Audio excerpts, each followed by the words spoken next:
নমস্কার বন্ধুরা, কেমন আছো তোমরা সবাই? আশা করি সবাই ভালো আছো এবং সুস্থ আছো। নতুন আরেকটি ব্লগে তোমাদেরকে জানাচ্ছি অনেক অনেক স্বাগতম, অনেক অনেক ভালোবাসা। দেখো এখানে একটা পাখি এসে অনেকক্ষণ ধরে উকিঝুঁকি করছে।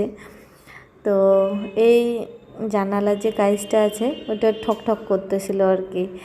তো জানালার কাজটা দেওয়া আছে জন্যই এত কাছ থেকে আমি ক্যামেরা বন্দি করতে পারছি।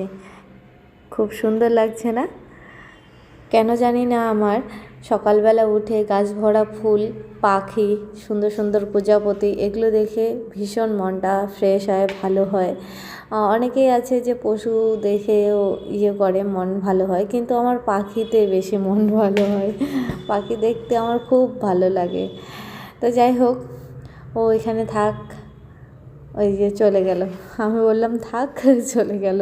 আজকে আমি রান্না করব হচ্ছে শুক্তো। তার জন্য এখানে সিম আছে, গাজর, করলা, রাঙা আলু, কাঁচা কলা, তারপরে আছে বেগুন, পেঁপে আর হচ্ছে সজনে ডাঁটা।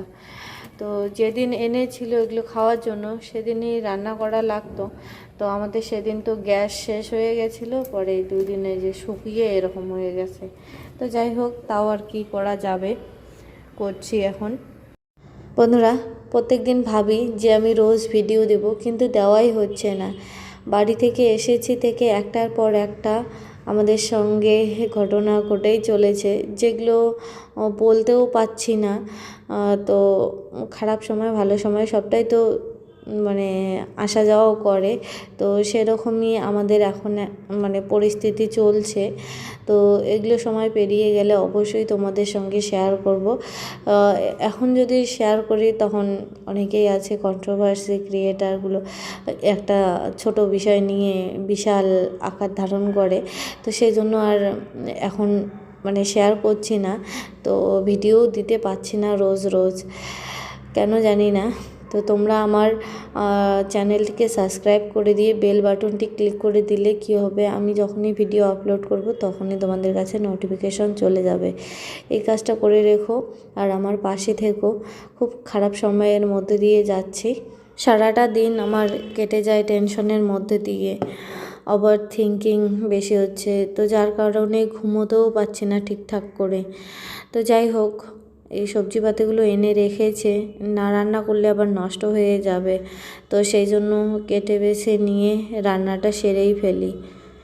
তো আজকে আমি শুক্তোটা রান্না করব হচ্ছে নারকেল দুধ দিয়ে, মানে প্যাকেটের যে কাউ মিল্ক, গাইয়ের দুধ, তো সেটা অল্প একটুখানি আছে, তো সেটা দেবো না। নারকেল আছে বাড়ি থেকে আনা, তো সেটাই ফাটিয়ে মিক্সিতে দুধ আর কি বানিয়ে নেব। বাড়ি থেকে এই বেগুনগুলো নিয়ে এসেছি, তো অনেক কদিন হয়ে গেল। তো এখন না কেমন হয়ে গেছে, বীজগুলো কালো কালো হয়ে গেছে। আর দেশি বেগুনের মধ্যে তো পোকা টোকা এগুলো থাকেই। তো একদম দেখে শুনে বেছে বুছে নিয়ে কেটে নিচ্ছি। তো যাই হোক, মানে অনেকগুলো বেগুন বের করেছি আর এই কয়টা হয়ে গেছে কেটে বেছে। তো এখন পেঁপেটা কেটে নিচ্ছি। তো পেঁপেটা অর্ধেক দেবো, গোটাটাই দেব না। আর অবন্তিকা পেঁপে, গাজর এগুলো খেতে যে এত ভালোবাসে না, কি বলবো। পেঁপে কাটার সাথে সাথেই বলছে মা আমাকে একটা দাও, মা আমাকে একটা দাও। সবজি কাটা আমার কমপ্লিট হয়ে গেছে। সবজির খোসাগুলো প্যাকেটে করে রেখে দিলাম। আর এখানে দেখো রাঁধুনি, পাঁচফোড়ন আর কয়েকটা শুকনো লঙ্কা আমি ভেজে নিয়ে গুঁড়ো করে নেব। আর যেগুলো সবজি ভাজার মতো, যেমন ধরো বেগুন, তারপর করলা, সিম, বড়ি, এগুলো আমি ভেজে নিলাম। তোমাদেরকে দেখানোই হয়নি, কেন জানি না। ক্যামেরাটা অন করে রেখেছি কিন্তু স্টার্ট করিনি আর কি, হয়তো বা। তো যাই হোক, তো ভাজা তেলের মধ্যেই আমি প্রথমে সজনে ডাঁটা আর দিলাম হচ্ছে রাঙা আলুগুলো, আর পেঁপে আর গাজরটা আমি পেঁপে আর গাজর আমি সেদ্ধ করে নিয়েছি অল্প একটুখানি। নাহলে পেঁপের রস দিয়ে কিন্তু আঠা দিয়ে দুধটা ফেটে যায়, তো ওটা একটুখানি খার ভাব দিয়ে নেওয়াটা ভালো।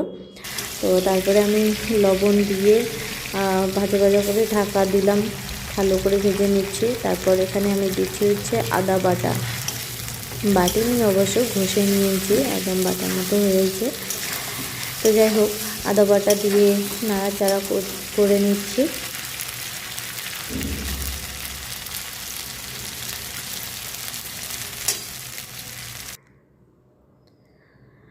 তারপরে এর মধ্যে আমি দেব হচ্ছে আগে থেকে ভেজে রাখা যে রাঁধুনি, তারপর তোমার শুকনো লঙ্কা, পাঁচফোড়ন, ওগুলো বেটে নিয়েছি।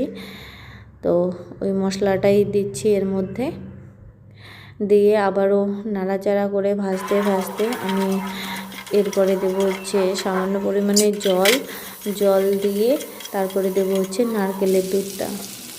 আর নারকেলের দুধ বেশি বের হয় না, তোমরা জানোই যে একটা নারকেল থেকে আর কতটুকু দুধ বের হবে।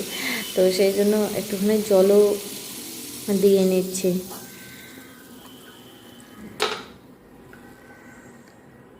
তো নারকেল দুধ দেওয়ার পর ফুটিয়ে নেওয়ার পর আমি এর মধ্যে আগে থেকে ভেজে রাখা তোমার সিম, বেগুন এগুলো আর কি দিয়ে দিলাম, করলা, তারপর বড়ি। তারপর দেওয়ার পরে দেখো এখানে রান্নাটা প্রায় হয়ে এসেছে। তারপরে আমি দিলাম হচ্ছে ওই গুঁড়ো মশলাটা, তারপর চিনি, ঘি এগুলো দিয়ে নামিয়ে নেব, তাহলেই আমার হয়ে যাবে। রান্নাটা যদিও আমি কম সময়ের মধ্যে তোমাদেরকে দেখিয়ে দিলাম, কিন্তু রান্নাটা করতে অনেকটাই সময় লেগে গেছিলো। তো যাই হোক, তারপর আমি রান্নাঘরটা মুছে কমপ্লিট করে নিলাম। অবন্তিকার বাবা অফিস থেকে চলে এসেছে, এখন খেতে দিয়েছি। তো অবন্তিকা এইভাবে দাঁড়িয়ে আছে, অপেক্ষা করছে ওর বাবার জন্য। ওর বাবার খাওয়া হলে পরে খেলাতে আর কি বই ভালো লাগে যোগদান দিতে হবে, বই পড়তে, সেই জন্য পড়াশোনা নেই। আর আমাদের মাথায় কি টেনশন থাকে, থাক, সে ওর তো কোনো ধারধারি নেই। বলতো খেতে না খেলতে? খেলতে। হ্যাঁ, তা দাঁড়িয়ে আছিস কে? যা খেল।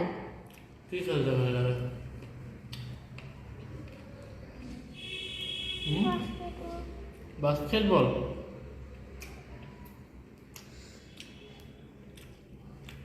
যখন যেটা দেখবি তখন সেটা তোর ভালো লাগে। হ্যাঁ, যখন বিরাট কোহলিকে দেখে সেই সুন্দর খেলে, I M A Virat Kohli fan. এই যে কি ফ্যান? টেবিল ফ্যান না সিলিং ফ্যান? যখন রোনাল্ডোকে টেবিল ফ্যান ওটা বসে বসে খেলতে মানে খেলা দেখেই আমি মোবাইলে দেখে, তখন শু এখানে শু করবে, ওখানে শু করবে, বাথরুমে গিয়ে শু। আমার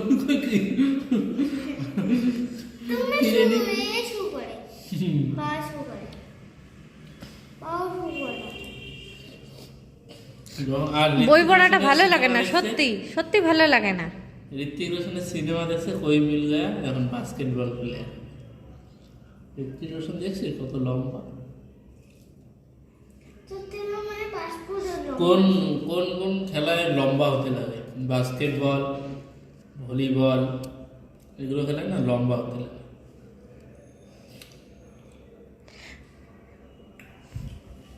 যা বই পড়, কালকেও তো ম্যাডাম আসবে, পড়াটা কমপ্লিট করে রাখ, যা না। দেখো বোমা ছিঁড়ি ছিঁড়ি কি করছে, ছি, বান্দর বান্দর।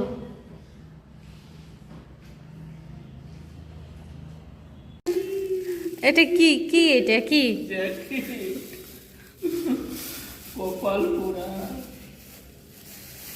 এর কি অবস্থা? উইয়ের মাও কাপড় কাটে, জামা বানায়, উইয়ে প্লাস্টিক কাটি জামা বানাইছে। কি ধরনের ইনোভেশন?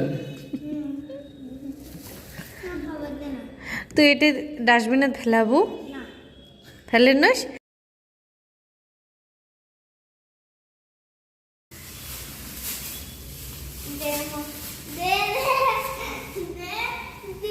ছাড়ি দাও ছাড়ি দাও ছাড়ি দাও না।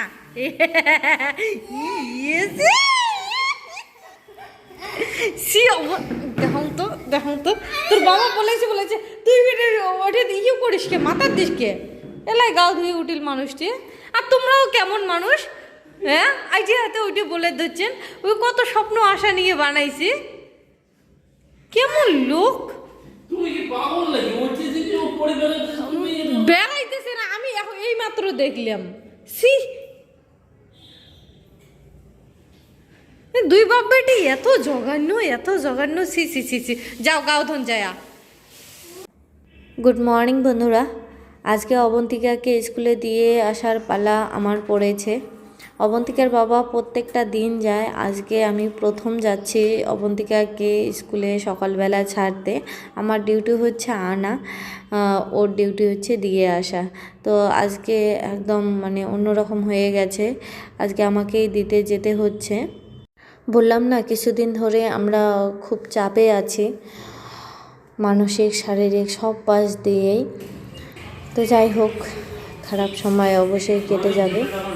তো আমি অবন্তিকাকে দিকে আসলাম, এদিকে ও খাওয়া দাওয়া করে একা একাই রেডি হয়ে বেরিয়ে পড়লো। রাস্তাতেই দেখা হয়ে গেল, ও চাবি দিল আমাকে। ও বলছে ওর কাছে 10 টাকা নেই খুচরো। টোটো ভাড়া দিতে না খুব সমস্যা হয় মাঝে মধ্যে। আমার কাছে 20 টাকা খুচরা আছে, দিব? আমাকে তো লাগবে পরে।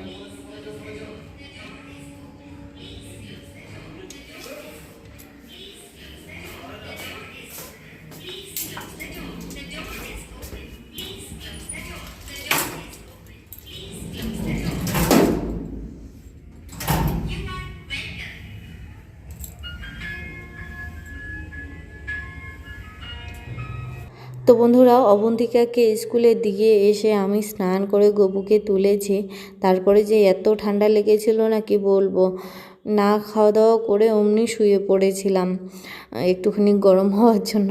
তারপরে অবন্তিকাকে স্কুল থেকে আনার সময়ও হয়ে গেছে। আর আজকে যেহেতু বৃহস্পতিবার, ফুল বেলপাতা এগুলো তো লাগবেই, আমের পল্লব। তো সেই জন্য বাজার থেকে এগুলো নিয়ে এসে তারপর অবন্তিকাকে ওইদিকে স্কুল থেকে নিয়ে এসে রান্নাবাড়ি করে তারপর পূজা দিলাম। সারাদিন আজকে না খেয়ে বেশি গেছে, তো না খেয়ে পূজা অবশ্য হয়েছে। তো যাই হোক, এখন সন্ধ্যাবাতিটা দেওয়ার সময় হয়ে গেছে। তো পূজা দিয়েছি, সেই বাতিটাই এখনও অবধি আছে। তো ধূপকাঠিটা শেষ হয়ে গেছে, তো ধূপকাঠিটা দুবারা লাগিয়ে দিচ্ছি সন্ধ্যাবেলা। তারপর অবন্তিকার ম্যাম চলে এসেছে, তো ম্যামের জন্য একটুখানি চা করে দিচ্ছি, আর আমিও চা খাবো। আজকে জল নেওয়া বেশি হয়ে গেছে। অবন্তিকার বাবাকে ফোন করলাম যে কতক্ষণ লাগবে আসতে। ও বলছে যে আমি রাস্তায় আছি এখনও। তো ও জলটা নামিয়ে নিলাম, অনেক দূরে আছে। তো যাই হোক, আমাদের দুজনের জন্যই ম্যাডাম আর আমার জন্য আর কি চাটা করে নিচ্ছি। তাও মনে হচ্ছে যে বেশি হবে। আমার আবার চায়ের মধ্যে দুধ কম হলে ভালো লাগে না, তো দুধ একটুখানি বেশি দিতে গিয়ে দুধ মানে চা বেশি হয়ে যায়। তো কালকে না চিড়া ভেজেছিলাম, যেটুকুনি চিড়া ছিল তেল দিয়ে সবগুলো ভেজে রেখে দিয়েছি কৌটো করে। তো সেগুলো একটুখানি চানা দিয়ে ম্যামকে দিয়ে দিলাম। এখন আমিও বসে বসে খাবো। তো আজকে সারাদিন সেরকম রান্না হয়নি, ভাত করেছি আর কালকে যে শুক্তো করেছিলাম না, তো সেটা দিয়েই আজকে যাচ্ছে আর কি। আর বেগুন ভাজা করেছি। গুড ইভিনিং বন্ধুরা, তো এখন বাজে হচ্ছে 8:53। ব্লগ শুরু করলাম, এই কিছুক্ষণ আগে আসলো অফিস থেকে বাড়িতে। দেখতেই পাচ্ছ চুলগুলো ভিজা, স্নান করলো, আর এসেই ও শুরু করে দিয়েছে বাবা খেলো বাবা খেলো। আর ওই যে একজন মেটাতে হবে। সারাদিনে আমার যে টেনশন গেল না কি বলবো তোমাকে। তো ও আমাকে চুপ করিয়ে দিল। ও মানে বরাবরই এরকম, ওর নিজের কষ্ট হোক কি হয় হোক, কাউকে ও প্রকাশ করতে দেয় না। আগের থেকেই ওই রকম, ওর জীবনে যা কিছু ঘটুক না কেন, ও কাউকে মানে বুঝতেও দেবে না, আবার মানুষ জানবেও না। মানুষ ভাববে যে ভালোই চলছে, আর দেখে মানে অনেকেই হিংসাও করে। তো যাই হোক, যা হওয়ার হবে। ও সবসময় বলে আজকে মানুষকে জানাবে, কালকে মানুষ এই বিষয়টা নিয়ে মজা নেওয়া শুরু করে দিবে, টিটকারি মারবে। তো সেটা আমি চাই না। আর আমার কাছে কথা হলো যে যা ঘটতেছে সেটা আমরা তো কোনো জায়গায় ভুল না, তো আমরা বুক ফুলিয়ে বলবো, ও সেটা বলতে দেবে না। তো যাই হোক, কী করার, আর বলছি না। টাটা বন্ধুরা, গুড নাইট, সবাই ভালো থেকো, সুস্থ থেকো, সাবধানে থেকো, দেখা হচ্ছে পরের ব্লগে।